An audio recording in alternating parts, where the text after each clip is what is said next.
Are you dead set sure you're on your lonesome in your room right now? If you knew that someone's been tracking your every move for 16 years just to get square for a rotten crime your ancestors committed, would you still sleep easy at night? We're out in a remote part of New South Wales. It's the 70s, and the air's thick enough to cut with a knife. My name's Leo. My family's got plenty of prestige, but beneath the surface, there's a history as dark as the bush at midnight. It takes an hour to get back from the local township, a track through thick eucalyptus and pine forests, past a massive saltwater creek and an old, crumbling cemetery. One midnight, as I was passing that graveyard, I spotted an old bloke. His eyes were shut tight. He was as still as a frozen rock. I tried to shuffle past, but he spoke up in a voice like gravel. "Don't go any further, Leo. There's mischief waiting for you on this track." I reckoned he was just a bit off his head, so I kept walking.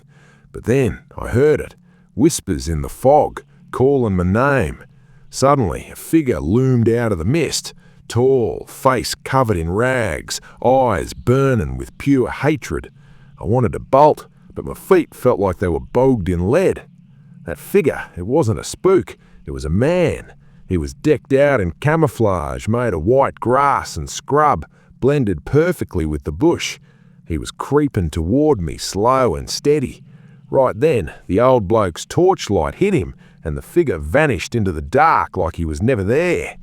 If you're still with me, hit that subscribe button. The mystery only gets darker from here. The old bloke rushed me inside and told me the cold, hard truth. See, our forefathers used to own a massive station here. Back in the day, they used their power to do some pretty horrific things to a local indigenous family. But that family didn't die out. They've been living deep in the scrub for generations, waiting to tear our bloodline down. They weren't using black magic. They were using psychological warfare. They wanted to drive us mental, one by one. Later on, my granddad decided to get us out of there. We took a boat down the riverside to reach the next town. But in the middle of the water, I saw them, tiny dinghies surrounding us in the dark. These weren't ghosts, they were flesh and blood, driven mad by the thirst for revenge.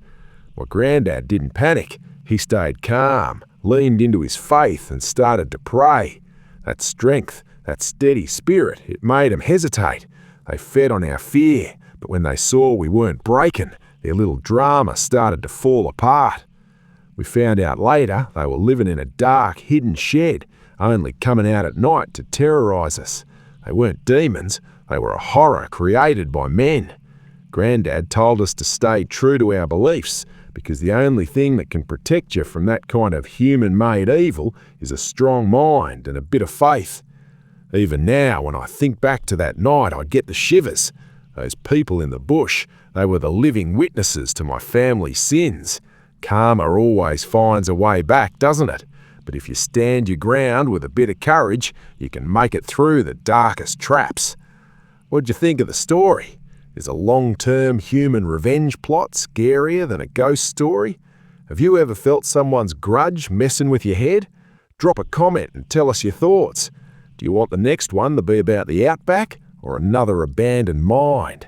Cheers for watching. Give it a share and stay tuned for the next mystery. Subscribe now.